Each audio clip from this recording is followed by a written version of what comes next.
ایک قطع ہے جو سوشل میڈیا پر جا بجا تقریبات میں بھی آپ کو حضرت علامہ اقبال کے نام سے منسوب ملتا ہے۔ اللہ سے کرے دور تو تعلیم بھی فتنہ،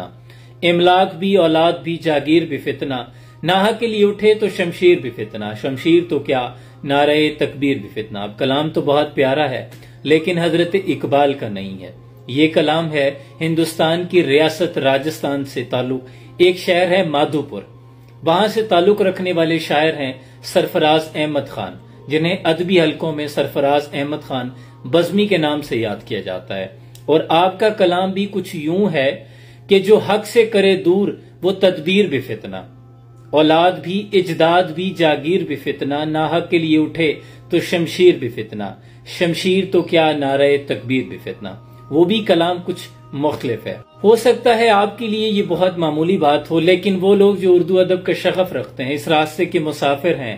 کتابوں کا ورق گردانی کا ان کو شوق ہے، اردو لٹریچر کے سٹوڈنٹس ہیں، ان کے لیے یہ بات بہت معنی رکھتی ہے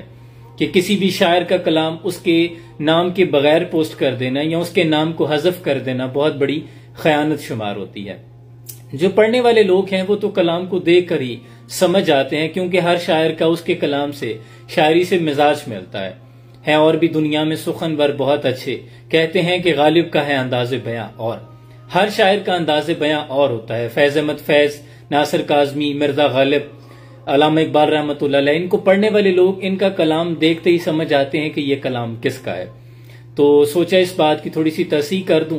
اور چونکہ اس دور میں، دور حاضر میں اب کاغذ کی یہ مہک، یہ نشہ روٹنے کو ہے، یہ آخری صدی ہے کتابوں سے عشق کی، اور حضرت اقبال کہتے ہیں کہ تجھے کتاب سے ممکن نہیں فراغ، کہ تو کتاب خواہ ہے مگر صاحب کتاب نہیں۔ اللہ کرے کہ ہمیں دوبارہ سے وہ شوق پیدا ہو جائے، وہ ذوق پیدا ہو جائے، جیسے حضرت اقبال کہتے ہیں وہ کتابیں اپنے آبا کی جو علم کے موتی، جو دیکھو ان کو یارب میں تو دل ہوتا ہے سی پارا۔ کبھی یہ نوجوان مسلم تدبر بھی کیا تو نے، وہ کیا گردوں تھا جس کا تو ہے ایک ٹوٹا ہوا تارا۔ اللہ کرے کہ وہ جو گردش ایام تھے، دکھا دے منظر وہ صبح و شام، تو دوڑ پیچھے کی طرف ہے گردش ایام، تو بڑا خوبصورت دور تھا۔ تو سوچا چھوٹی سی ایک غلطی کی اصلاح ہے تو وہ ہو سکے، غلط علام ہو چکا ہے، آئندہ اس بات کی درستگی کر لی جائے۔ اپنے بہت سا خیال رکھیے، سلام پہنچے۔